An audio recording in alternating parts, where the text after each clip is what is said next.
Welcome everyone to the World of Wrestling podcast, here today to discuss about the AEW Forbidden Door 2026 review and a little bit of a side note that I couldn't fucking believe before I came on here to do recording. Triple H, after his Night of Champions weekend, went on ESPN with Stephen A. Smith and was telling people that fans need to stop taking this so seriously and just learn to have fun. Let me put it this way, guys.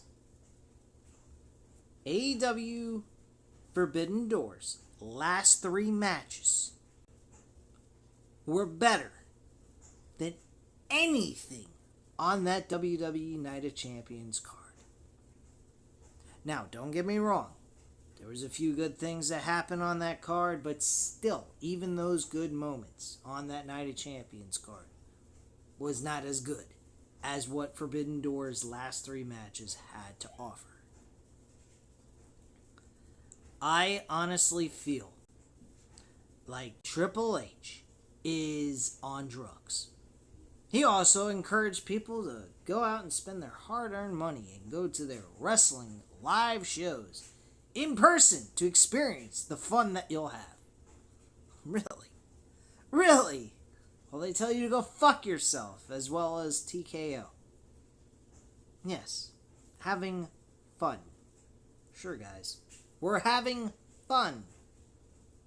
Spending $30 to watch a 5 to 6 match card that almost put me to sleep after the Seth Rollins Braun Breaker match. Because the back-to-back matches that occurred sucked. Between the women's and the men's U.S. Championship match. Yeah, we're having fun, guys. We're having fun. Well, we go ahead and spend money for one ticket to go to see a WrestleMania event in the front row. You spend $10,000 easy. That's what you call having fun? We don't cater to families? Apparently you only cater to rich fucks like yourselves. I'm not going to say that AEW Forbidden Door was a great show. Far from it. It was nowhere near Double or Nothing or Revolution. But it was still a good show. In some capacity. But, damn. TK, can we get a fucking break with how long you make these shows go? I mean, it's fucking nauseating. On a Sunday night, I'm spending it till 1 o'clock in the fucking morning watching this shit. I gotta be up the next day. I can't even do these fucking reviews right after the show's over, because by the time it's over, it's time to hit the fucking hay and go to sleep. To go ahead and do this wonderful picky-packy piece of shit job I have to do for a living. Because I'm having so much fun in my life. Yes. So much fun. How nauseating for Triple H to even say that. I'm sure Monday Night Raw tonight's going to be a load of fun. Yeah. In your bra, if you have one. Alright. Now, getting that out of the way, let's get into AEW Forbidden Door, because, let's be honest, the show was okay. I'm not saying it was great, but the last 3 matches were outstanding, but way too fucking long for my liking. Had we had just 5 matches like Triple H thinks is good to have, as well as the TKO board think is a good idea, I'd say the show would have been a great show then. Because at least the show would have been over by 12 o'clock, the latest. Jesus Christ. Neither one of these companies know how to fucking run their show correctly. It's so nauseating at this point. It makes me want to hurl. And honestly, guys, if you're a first-time viewer, I'm actually a pro AEW fan. I favor AEW over WWE most times because AEW is WWE lately has been an absolute shit show to sit through on a week-to-week basis. At least if you're not getting any storylines with AEW, you're getting some good wrestling. But then again, at times, it can get very, very boring. To the point where you just want to tune it off because there's nothing else going on. That's the problem with AEW's programming. But anyway, let's kickstart the show with the first match of the night. The Young Bucks going up against Mystico and Masakara Dorada and Unbound Company Shingo Takaya and Titan. This is a three-way tag team matchup that literally had no tag team style wrestling. It just was a tornado tag team match, really. This was a schmoz match. I didn't care for this at all. I mean, Excalibur said there was going to be global ramifications. What they were, we have no idea, because he never mentioned what that was. So, good on Excalibur being such an excellent commentator, as well as whoever fed him this bullshit to say, because AEW is a perfect show. Yeah, just remember, have fun watching this shit. Just have fun, like Triple H says. Sure. This match, I'm gonna say 2 out of 5 stars. This was not exactly exciting. There was no point to this. This was just mumbo jumbo bullshit. Young Bucks end up winning the match, obviously. Kenny Omega then faced Zack Sabre Jr. in the second match of the night. This was a good show. Good show. This was a good match. I'm going to give it a 3 out of 5 stars, because I think that's fair. But honestly, going almost 30 fucking minutes? Are we joking here? This is the second match of the night. This match should have no business going 26 fucking minutes. Almost 30. That's insane. This match deserved only 15 minutes, and that's all. But Kenny Omega ends up winning, and I'm giving it a 3 out of 5 stars.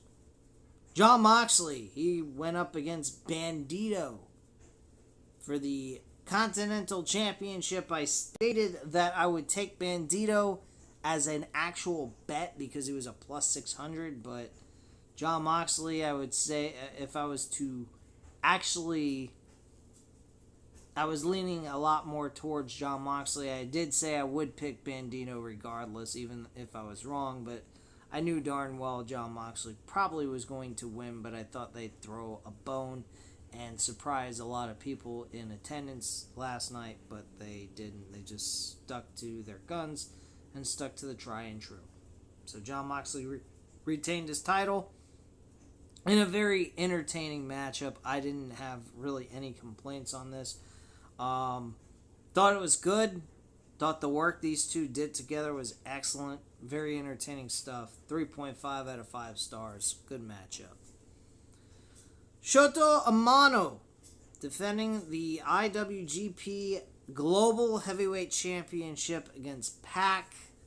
I even said this.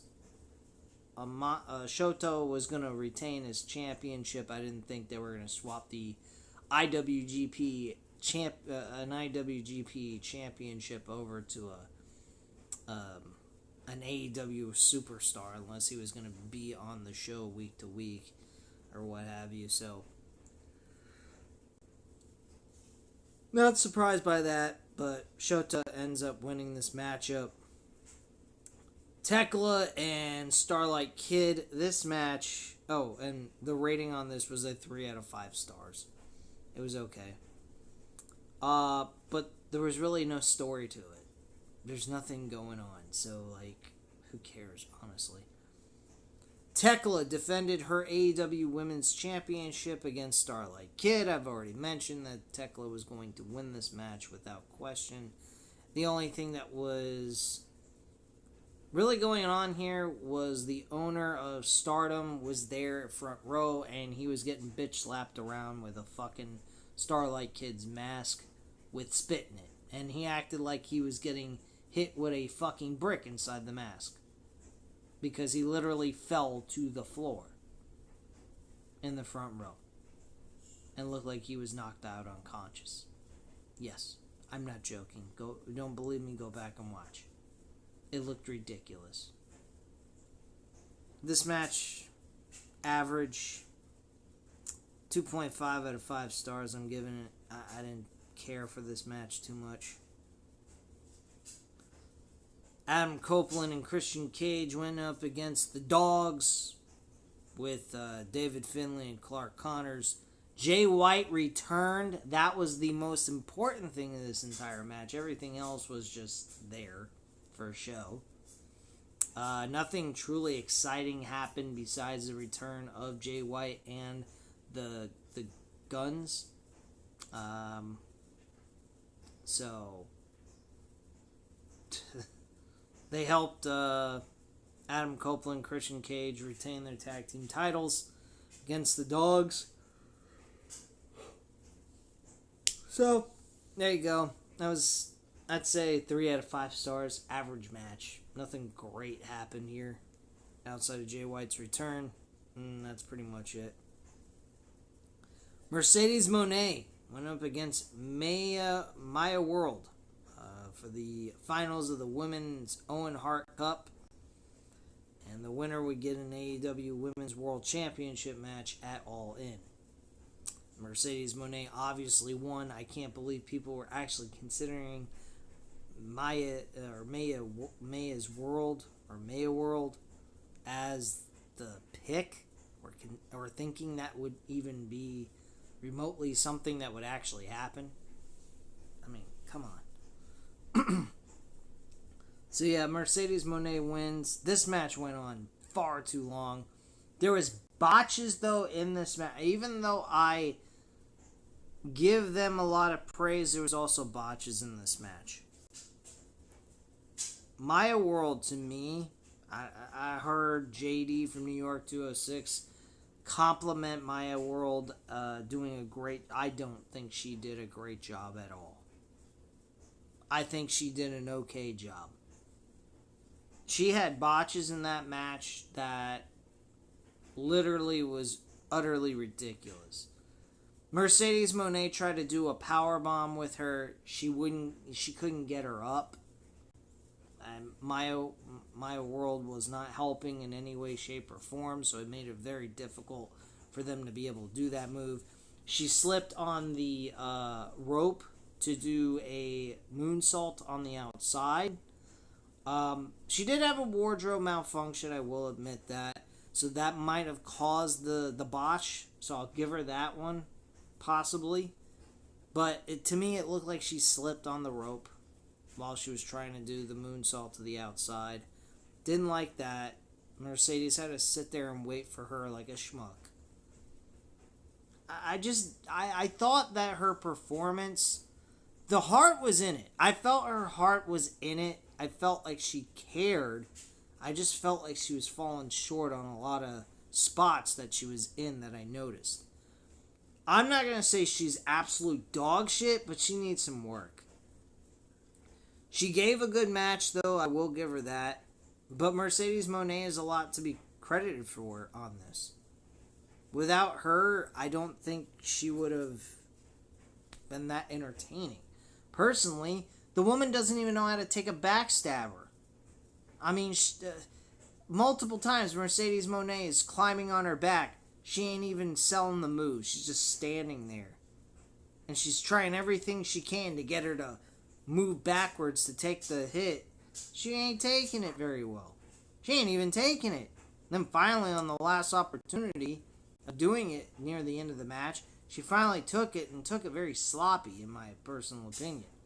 And then she put it in the bank statement crossface maneuver and made her tap out and got the W. That's how the match ended. I give it a 3.5 stars, 3.5 out of 5 stars because of the botches. If it was on point, probably 4 or 4.5 because there was a lot of emotion involved in this. So I really do appreciate that, and I will acknowledge that, but she really botched some shit in this match. I didn't like it. This should have been a nail out of the park, and to me it wasn't. Anyway, we had the Death's Door match. It's a steel cage match, which is a round cage around the ring instead of a squared cage like you would normally see a steel cage. I guess they were trying to stand out from the steel cage match from the day before, obviously. We had MJF, Kevin Knight, Kyle Fletcher, Jake Doyle, Okada, and Andrade El Idolo all in this matchup against the Mark Briscoe, Orange Cassidy, Roderick Strong, Kyle O'Reilly, Takeshita, and Darby Allin. This match was a lot of fun. Very unpredictable. If you would have marked this as the main event of the show, I would have taken it. This was a shitload of fun to sit through. See, Triple H? That's fun. Watching guys kick each other's ass over something that is meaningful. They all have grudges with one another in some capacity. And I felt some enjoyment out of watching this. It was barbaric, grueling, bloody. There was emotion involved. There was also surprise in a fucking bag. Leo Rush was in it. And he ran around like a fucking goblin. This guy is the weirdest motherfucker I've ever seen in my life. I don't know how he gets his body to do these things, but it's very creepy. I hope he's not part of some satanic cult or some shit. Because the way he moves, I've never seen a human being move like him. He moves around like he's a crazy animal. A mutated animal or something. It's fucking weird. Also had scratches on the side of his face. I don't know what the fuck that's about.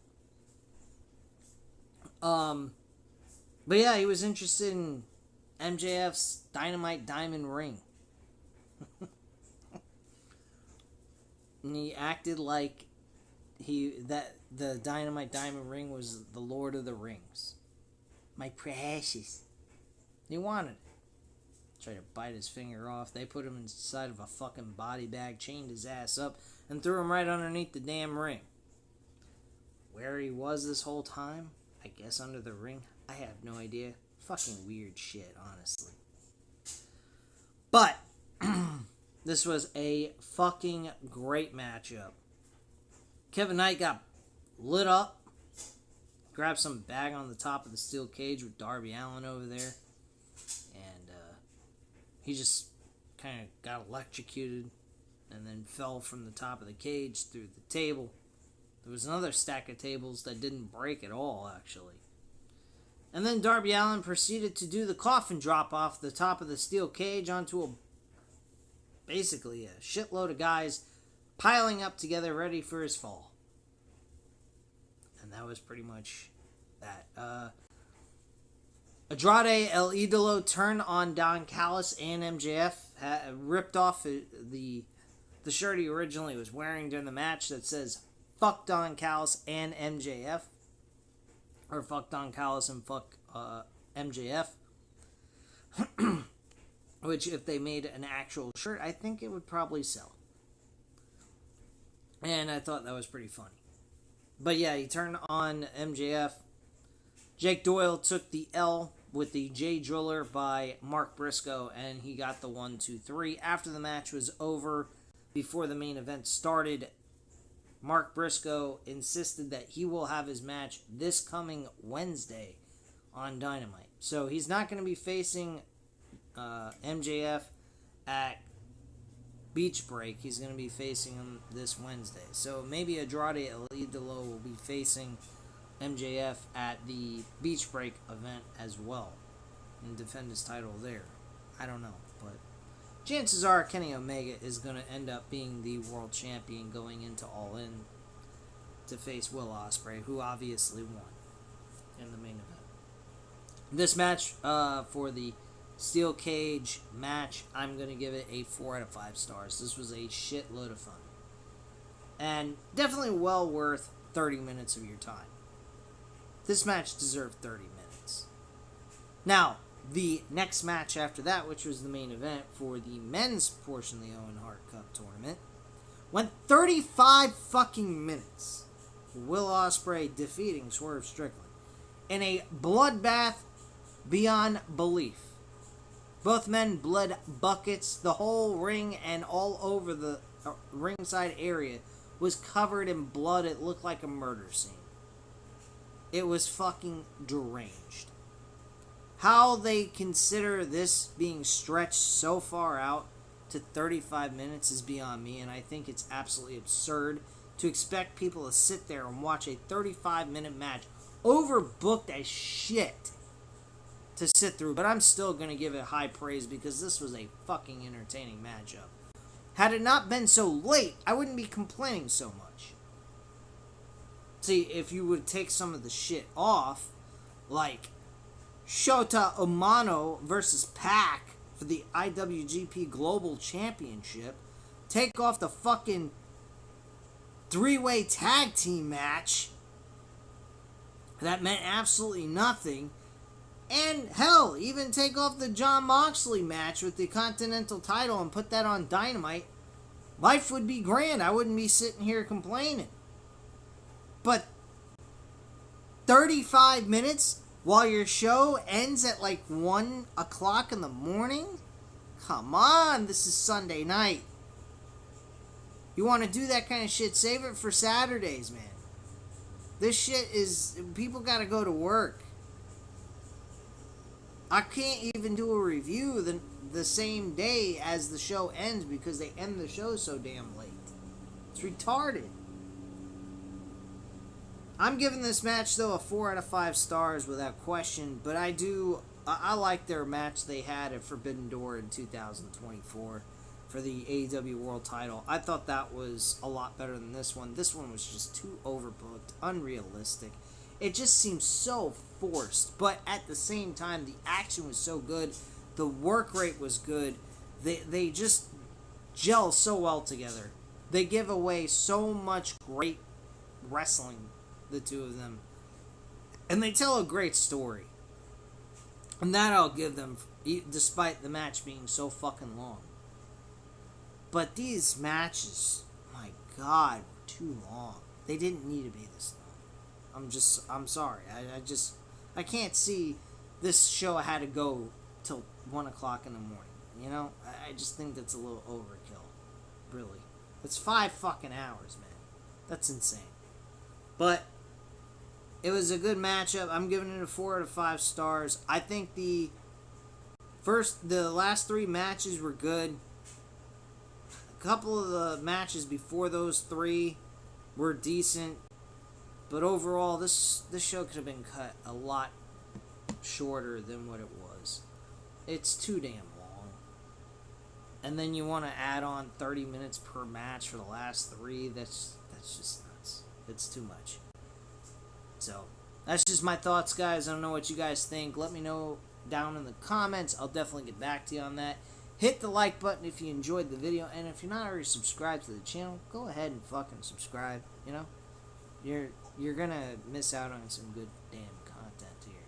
Alright, so anyway, I appreciate you guys, and I can't wait to speak to you about Monday Night Raw. It's gonna be such a great time talking about that lump of shit. 3 hours of boredom, guys. Can't wait.